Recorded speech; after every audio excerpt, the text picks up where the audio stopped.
누가복음 24장 36절에서 49절까지 말씀입니다.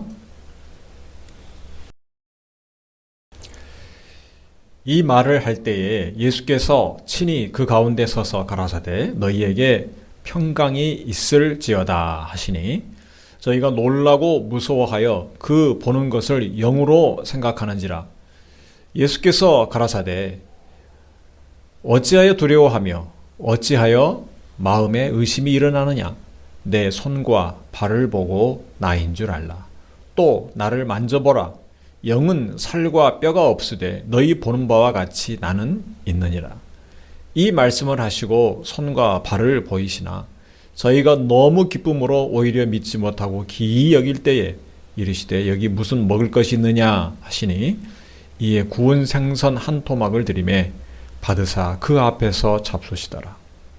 또 이르시되 내가 너희와 함께 있을 때에 너희에게 말한 바 곧 모세의 율법과 선지자의 글과 시편에 나를 가리켜 기록된 모든 것이 이루어져야 하리라 한 말이 이것이라 하시고 이에 저희 마음을 열어 성경을 깨닫게 하시고 또 이르시되 이같이 그리스도가 고난을 받고 제3일에 죽은 자 가운데서 살아날 것과 또 그의 이름으로 죄사함을 얻게 하는 회개가 예루살렘으로부터 시작하여 모든 족속에게 전파될 것이 기록되었으니 너희는 이 모든 일의 증인이라.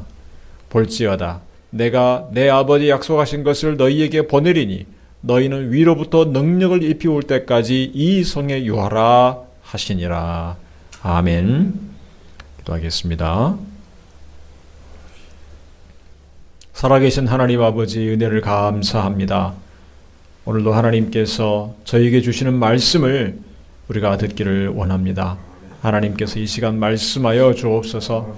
하나님의 능력의 말씀, 생명의 말씀 이 시간에 주셔서 저희들이 말씀을 마음의 기쁨으로 받게 하여 주시고 감사로 받게 하여 주시고 하나님의 말씀을 순종하는 다짐을 하게 하여 주옵소서. 하나님의 성령이 이 시간에 충만히 임하여 주시기를 원하고 기도합니다. 이 말씀들이 우리 삶의 귀한 열매로 풍성하게 맺어질 수 있도록 은혜를 베풀어 주시옵소서. 예수 그리스도의 이름으로 기도하옵나이다. 아멘. 네, 이제 오늘은 누가복음의 마지막 시간입니다. 하나님께서 그동안 주신 귀한 말씀들이 얼마나 귀한지 참 저도 감사했고 또 하나님의 은혜가 그동안 충만히 이루어짐을 여러분 또 하실 줄 믿습니다. 누가복음의 마지막은 예수님의 부활에 대한 의미를 우리에게 가르쳐주는 본문입니다. 예수님의 부활은 놀라운 사건이었습니다. 복음서가 모두 예수님의 부활과 그 후에 우리에 주어지는 사명으로 끝을 맺습니다. 모든 복음서가 그렇습니다. 오늘도 마찬가지입니다. 예수님께서 부활하셨는데 제자들은 예수님을 직접 만나보기 전까지는 확실하게 믿지를 못했습니다. 오늘 본문에서 예수님께서 그들 앞에 나타나십니다.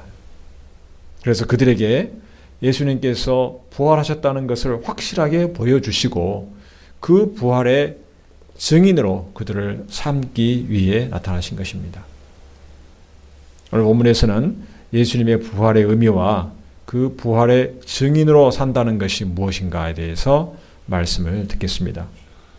예수님은 먼저 오늘 본문에 보면 부활의 확실한 증거를 보여주고 있는 것을 볼 수 있습니다.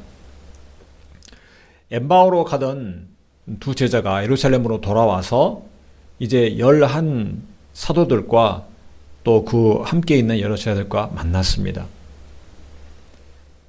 그래서 그들이 예수님과 동행하였던 일, 동행하고 대화한 일, 예수님이 함께 떡을 떼실 때야 비로소 그들의 눈이 밝아져서 예수님을 알아보게 된 것, 이러한 것들을 자세하게 말을 합니다. 그런데 그때 그 자리에 예수님께서 친히 나타나셨습니다.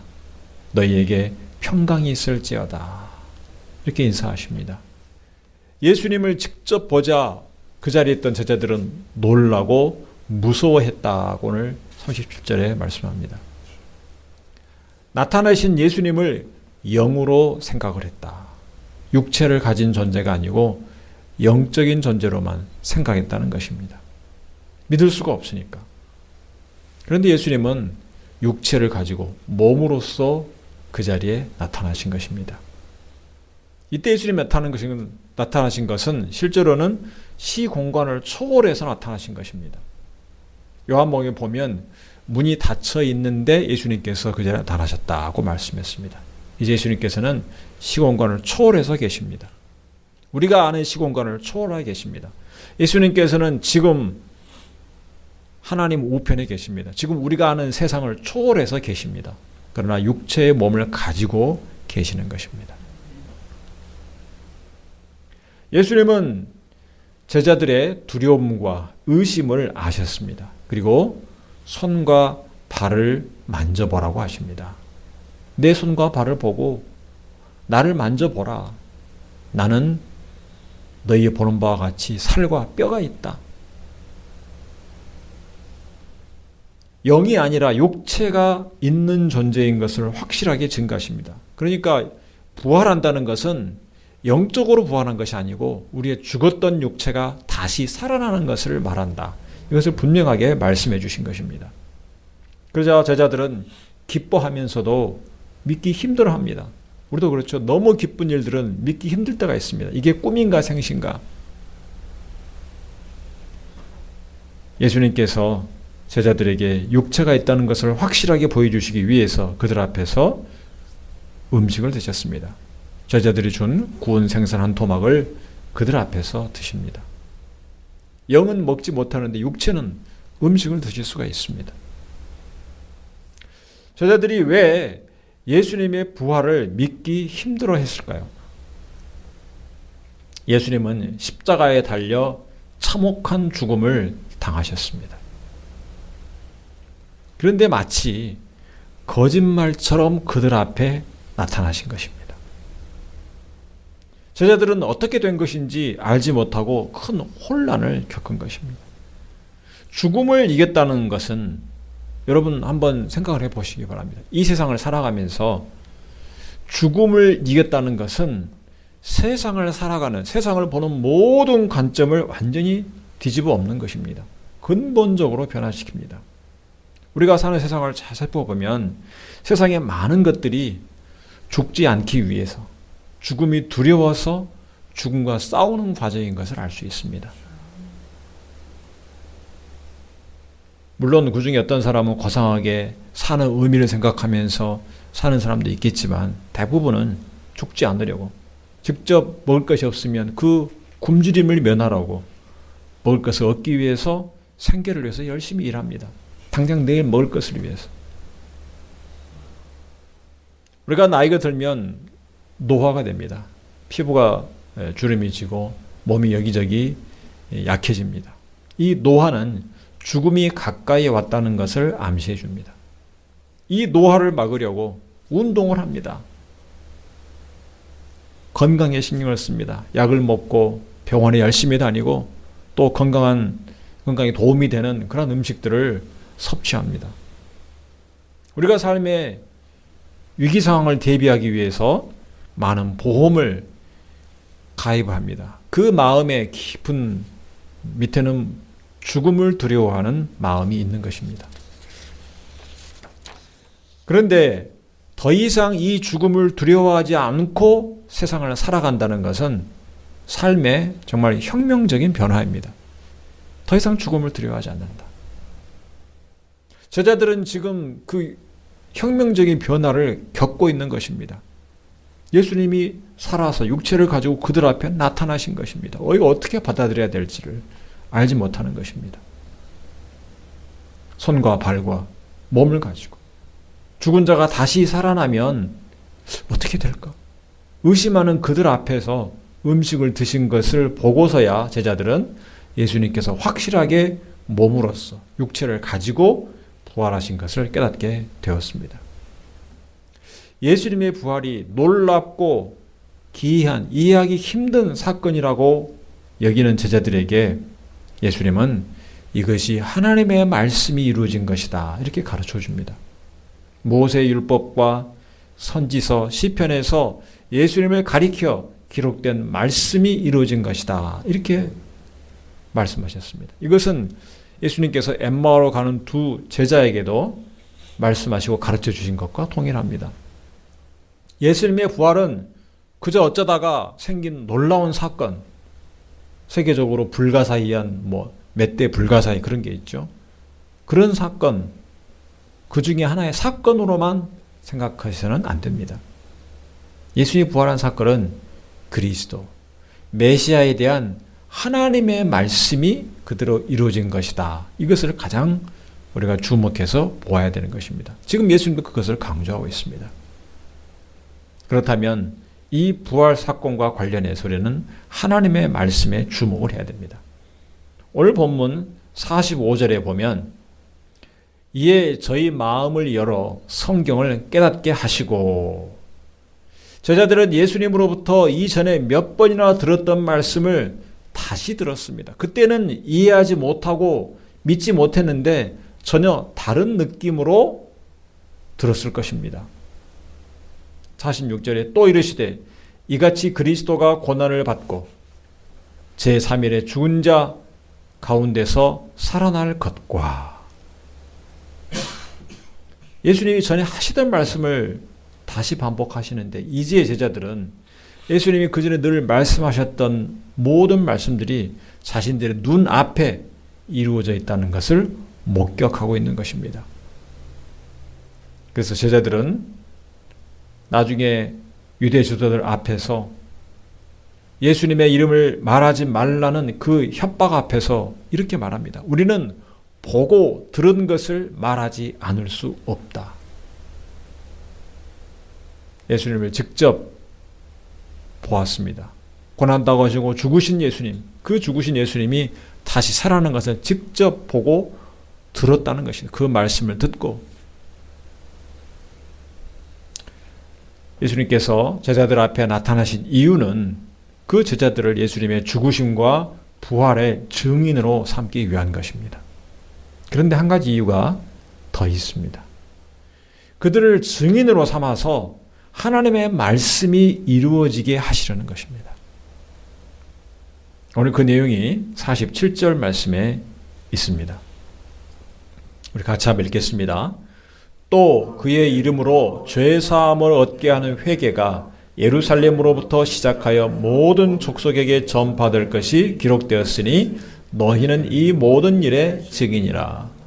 우리가 사도행전 1장 8절에 있는 말씀을 다른 방식으로 풀어서 설명한 것이라 볼 수 있죠. 예루살렘부터 시작해서 땅 끝까지 이르러 내 증인이 되리라. 그 말씀을 여기서 우리가 다시 한번 생각할 수 있는 것입니다. 제자들로 하여금 복음 전파의 증인으로서의 사명을 감당하게 하십니다. 근데 여기서 우리가 복음이라는 말을 이렇게 설명한 것을 볼 수 있습니다. 그의 이름으로 죄사함을 얻게 하는 회개다, 이렇게 말씀되어 있습니다. 우리가 이 말씀을 보고 한 가지 주의해야 될 점이 있습니다. 여기서 마지막에 회개라고 했기 때문에 이 회개가 복음 선포의 핵심이다, 이렇게 생각할 수도 있습니다. 이 문제를 좀 더 잘 이해하기 위해서 우리는 사도행전에서 베드로가, 예수님보다 직접 이 말씀을 들었던 베드로가 고넬료에게 복음을 전할 때 어떻게 전했는가 하는 것을 통해서 한번 살펴보겠습니다. 사도행전 10장 39절 말씀에서 43절 말씀을 한번 보겠습니다. 고넬료에게 복음을 전하면서 하는 베드로의 말입니다.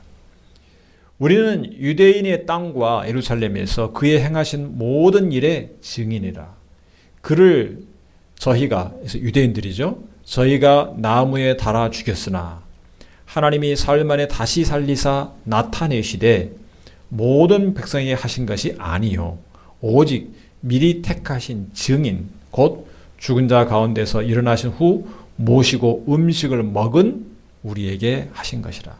우리를 명하사 백성에게 전도하되 하나님이 산 자와 죽은 자의 재판장으로 정하신 자가 곧 이 사람인 것을 증거하게 하셨고 저에 대하여 모든 선지자도 증거하되 저를 믿는 사람들이 다 그 이름을 힘입어 죄사함을 받는다 하였느니라. 예수님께서 부활하셨는데 이 부활하신 예수님이 유대 온 지역의 모든 백성에게 나타나신 것이라면 증인이 필요 없습니다. 오직 택하신 증인, 사도들과 또 함께 따르던 제자들에게 예수님께서 나타나셨습니다. 고린도전서 15장에 보면 500여 형제에게 일시에 보이셨다, 이런 말씀도 있습니다. 베드로는 자신이 예수님의 죽으심과 부활의 증인이라고 말을 합니다. 그런데 우리가 마지막 43절 말씀을 주목해서 보면 이 말씀이 오늘 읽은 본문 47절의 적절한 해석인 것을 볼 수가 있습니다. 저를 믿는 사람들이 다 그 이름을 힘입어 죄사함을 받는다 하였느니라. 이게 강조점이 그 이름, 그리스도를 믿는 것에 있기 때문에 회개가 따로 언급되지 않습니다. 이 회개는 예수를 믿는 자들이 죄사함을 얻게 되는 과정에 포함되는 것입니다. 회개는 예수를 믿는 자에게 따라오는 것이기 때문에 죄사함을 얻는 것은 예수님의 이름을 힘입어 얻는다고 한 것입니다. 그렇다면 믿는다는 것은 무엇인가? 믿는다는 것. 오늘 우리가 암송구절을 했던 예레미야 31장 33절 말씀에 보면 나 여호와가 말하노라. 그러나 그날 후에 내가 이스라엘 집에 세울 언약은 이러하니 곧 내가 나의 법을 그들의 속에 두며 그 마음에 기록하여 나는 그들의 하나님이 되고 그들은 내 백성이 될 것이라. 하나님께서 보내신 메시아 그리스도를 믿고 받아들이는 자는 새로운 하나님의 백성이 됩니다. 그리고 하나님을 알아갑니다. 하나님께서 그들의 마음에 하나님의 말씀을 심어주십니다. 그 마음에 기록합니다. 그래서 하나님이 그들의 하나님이 되고 그들을 하나님 백성으로 삼는다는 것입니다. 그 새 언약의 백성이 되어 하나님을 알아가는 자들의 죄를 하나님께서 사하여 주신다, 이렇게 말씀합니다. 34절 말씀 보면 그들이 다시는 각기 이웃과 형제를 가리켜 이르기를 너는 여호와를 알라 하지 아니하리니 이는 작은 자로부터 큰 자까지 다 나를 알미니라. 내가 그들의 죄악을 사하고 다시는 그 죄를 기억지 아니하리라. 여호와의 말이니라. 그러니까 하나님께서 그의 백성으로 삼으신 그 백성에게 말씀을 그 심령에 기록하였기 때문에 이제 더 이상 하나님을 알라고 하지 않는다는 것입니다. 이미 하나님이 그들의 속에 있어서 하나님을 알아가는 것입니다. 그 백성들의 죄를 사하시겠다, 이렇게 말씀합니다. 하나님을 알고 그 마음에 하나님의 말씀이 있는 자가 죄를 깨닫고 회개합니다. 그럴 수밖에 없습니다. 그래서 죄악을 사하십니다. 하나님께서 그들의 죄악을 사하십니다.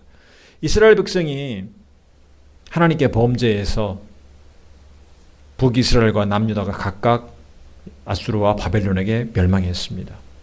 하나님께서 그들을 징계하셨습니다. 하나님께서 어떤 분인가를 보여주셨습니다. 이스라엘 백성에게 그 죄를 지적하시고 회개하도록 선지자들을 통해서 말씀을 전하시고 기다려 주시지만 결국에 돌아오지 않는 자를 반드시 징계하시고 그 죄를 물으신다, 이 하나님을 보여주셨습니다. 이스라엘 백성이 그들의 죄를 스스로 깨닫고 돌이켜 회개한 것이 아닙니다. 하나님께서 그들을 징계하시고 하나님께서 그들의 말씀을 깨닫게 하시고 하나님께서 그들을 새롭게 하셨습니다. 그래서 그들의 일부가 다시 예루살렘으로 돌아와서 예루살렘 성전을 건축하고 예루살렘 성벽을 다시 세운 것입니다. 하나님의 택하신 이스라엘이 완전하게 회복되는 것은 신약에 와서 이루어집니다. 하나님이 약속하신 새 언약을 통해서 예수 그리스도를 통해서 이스라엘이 완전하게 회복이 되는 것입니다. 하나님께 주도권이 있습니다. 그들의 회개가 주도권이 아닙니다. 예수님은 십자가에 달리시기 전날 6월절 만찬에서 제자들 앞에서 새 언약을 세우셨습니다. 누가복음 22장 20절에 가라사대 이 잔은 내 피로 세우는 새 언약이니 곧 너희를 위하여 붓는 것이라. 이제 예수님의 피로 죄사함을 받고 구원을 얻은 자가 하나님의 백성이 된다는 것입니다. 새 언약입니다. 거룩한 하나님의 백성으로서 거룩한 삶을 살게 됩니다. 그 마음에 성령이 부어진 자가, 거듭난 자가 이제 하나님을 알아가면서 삽니다. 그래서 이 거듭난 성도는 죄를 미워하고 죄를 회개하는 것입니다. 그래서 이 회개한다는 것은 하나님의 백성인 것을 드러내는 것입니다. 회개는 죽음에서 부활하신 예수님을 마음에 온전히 받아들이는 믿음이 있는가를 보여주는 것입니다. 참 믿음이 있다는 증거 중에 하나입니다. 야고보서 1장 17절에 우리가 잘 아는 말씀이 있습니다. 행함이 없는 믿음은 그 자체가 죽은 것이다. 그런데 그 말씀이 행함이 구원의 근거가 된다고 말하는 것은 아닙니다. 성도가 말씀에 순종하는 것은 참 믿음이 있다는 증거입니다. 행함이 구원의 근거가 될 수는 없으나 믿음이 있는 증거는 될 수가 있는 것입니다. 마찬가지로 성도가 회개한다는 것은 예수님에 대한 믿음이 있는 증거입니다.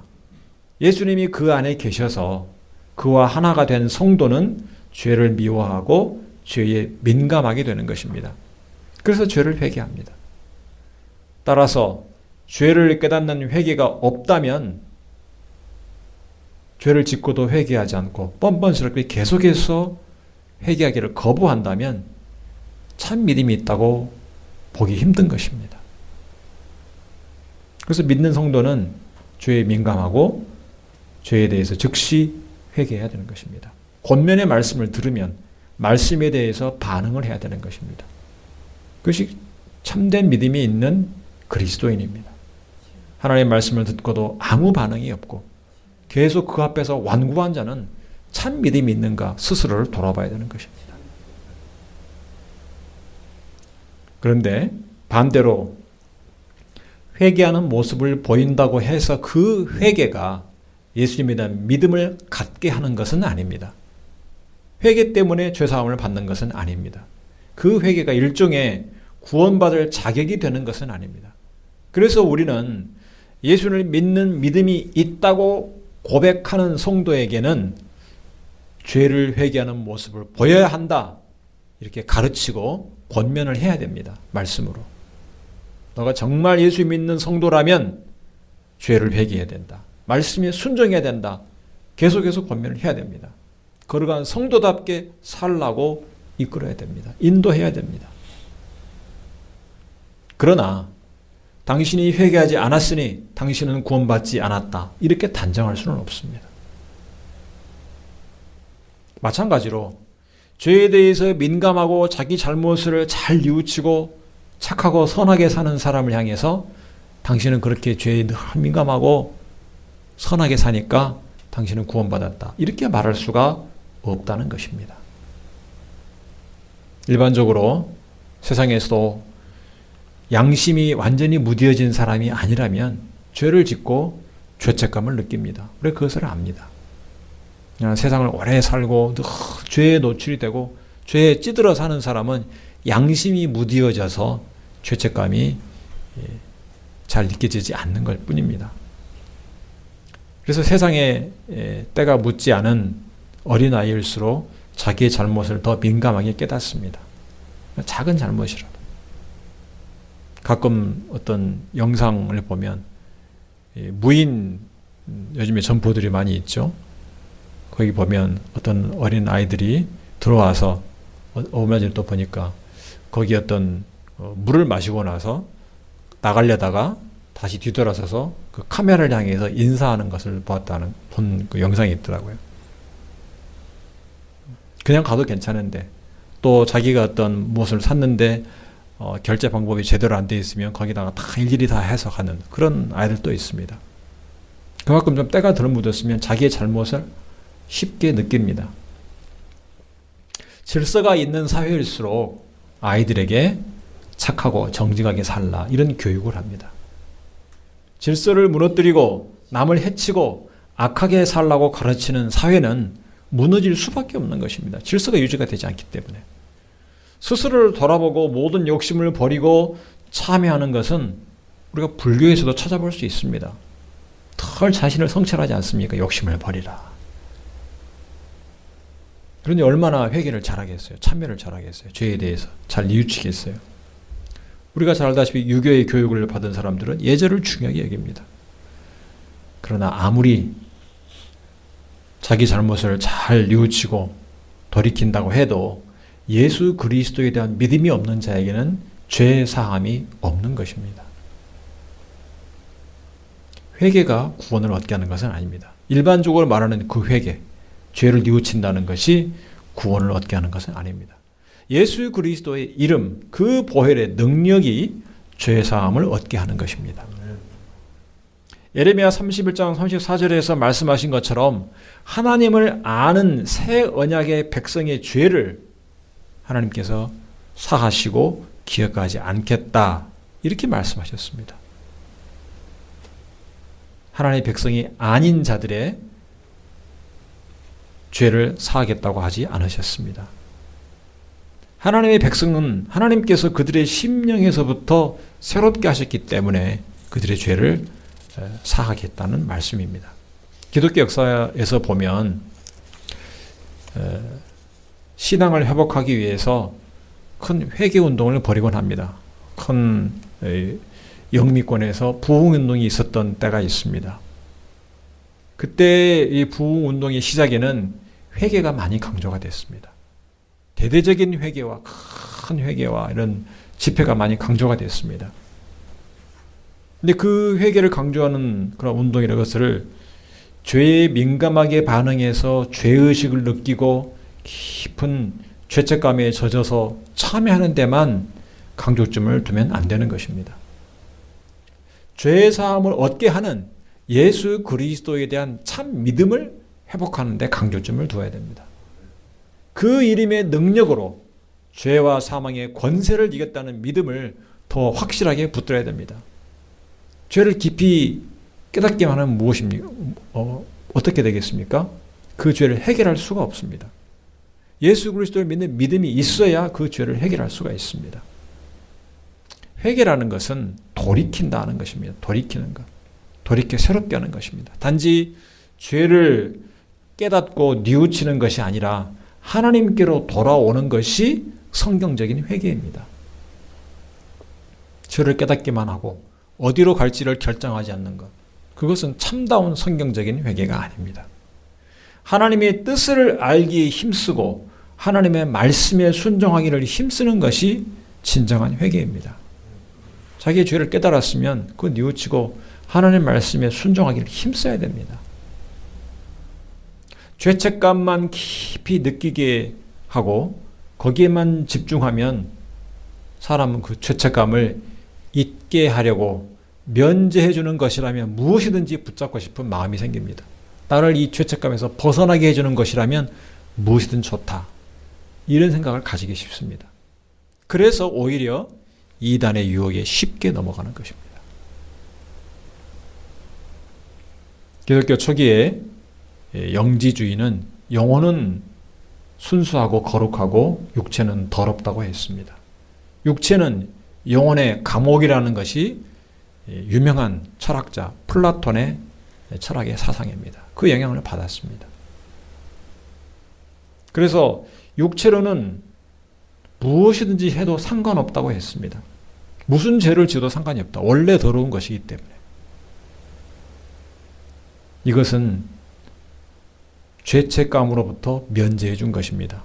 무슨 죄를 지어도 죄책감을 느끼지 않게 해주는 것입니다. 여기에 사람들이 쉽게 넘어갑니다.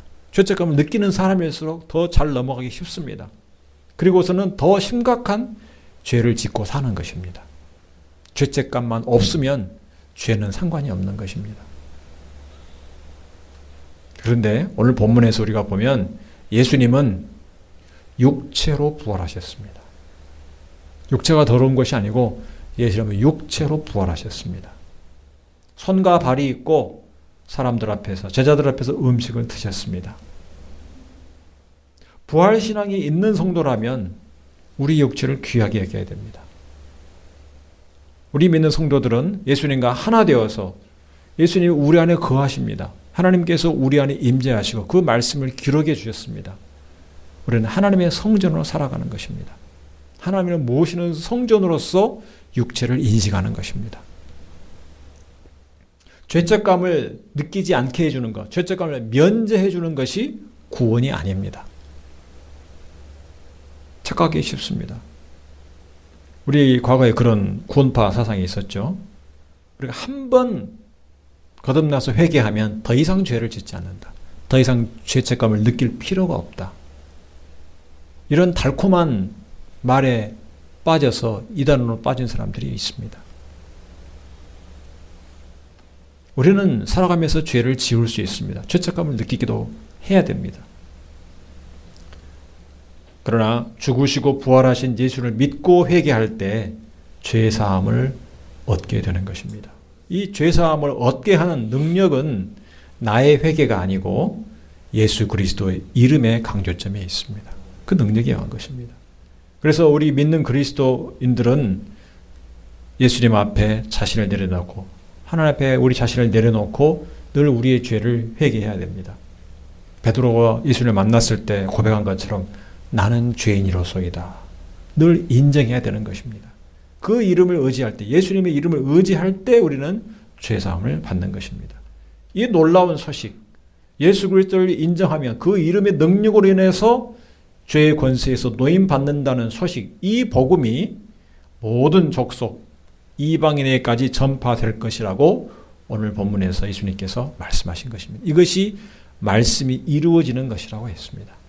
예레미야 31장에 있는 말씀처럼 새 언약의 백성들이 이방인까지도 포함해서 하나님의 죄사함을 받게 될 것이다. 이것이 복된 소식인 것입니다. 그 복된 소식을 전하는 사명을 부활의 증인인 제자들에게 주신 것입니다. 그리고 우리에게도 주어졌습니다. 그래서 제자들은 사도로서 복음을 전할 때 죽음의 위기의 순간마다 부활하신 예수님을 떠올리게 되었습니다. 그래서 더 이상 죽음을 두려워하지 않게 된 것입니다. 예수님의 증인이 된다는 것은 죽음을 이기신 예수님을 증거하는 것입니다. 이 복음을 전파하는 것, 부활하신 예수님의 복음을 전파하는 것은 우리 힘으로 되는 것이 아니고 성령의 능력을 힘입어서 가능합니다. 그래서 예수님께서 성령을 기다리라고 말씀하셨습니다. 49절 말씀 보면 볼지어다 내가 내 아버지의 약속하신 것을 너희에게 보내리니 너희는 위로부터 능력을 입혀올 때까지 이 성에 유하라 하시니라. 오직 성령이 너희에게 임하시면 그 능력을 받고 라는 말씀을 49절에서 우리가 동일하게 확인할 수 있습니다. 하나님이 약속하신 성령이 너희에게 임하면 그 능력으로 복음의 전파의 증인이 된다는 것입니다. 성도 여러분, 예수님께서는 죽음을 이기시고 부활하셨습니다. 손과 발이 있는 몸이 부활하신 것입니다. 부활하신 예수를 믿는 여러분도 부활의 예수님의 증인입니다. 그 증인으로서 사명을 감당할 수 있기를 바랍니다. 그리고 날마다 삶 속에서 이 부활신앙으로 살아갈 수 있기를 바랍니다. 이 세상을 보는 관점이 완전히 바뀐 죽음을 이긴 확신을 가지고 죽음을 더 이상 무서워하지 않고 고난을 이기고 날마다 승리하는 성도들이 되시기를 주님의 이름으로 축원합니다. 기도하겠습니다. 하나님 아버지 은혜를 감사합니다. 죽음을 무서워하며 두려워하며 살 수밖에 없는 저희들을 하나님께서 긍휼히 여기셔서 예수 그리스도 안에서 우리를 부르시고 택하여 주시고 자녀 삼아 주신 은혜를 감사합니다. 이제 예수님이 부활하신 것처럼 우리도 부활할 것을 믿습니다. 이 세상에 살아가되 죽음을 더 이상 두려워하지 않는 확신을 가지고 부활 생명으로 살게 하여 주옵소서. 부활의 증인을 통해서 하나님의 뜻을 이루어 가시는 것을 오늘 말씀을 통해서 들었습니다. 우리도 하나님의 말씀이 이루어지는 그 도구가 되어서 부활의 증인으로서 사명을 감당케 하여 주시옵소서. 날마다 부활신앙으로 우리에게 닥쳐오는 모든 고난과 어려움들을 이기게 하시고 우리가 예수 그리스도의 증인인 것을 늘 전파하게 하여 주옵소서. 예수 그리스도 이름으로 기도하옵나이다. 아멘.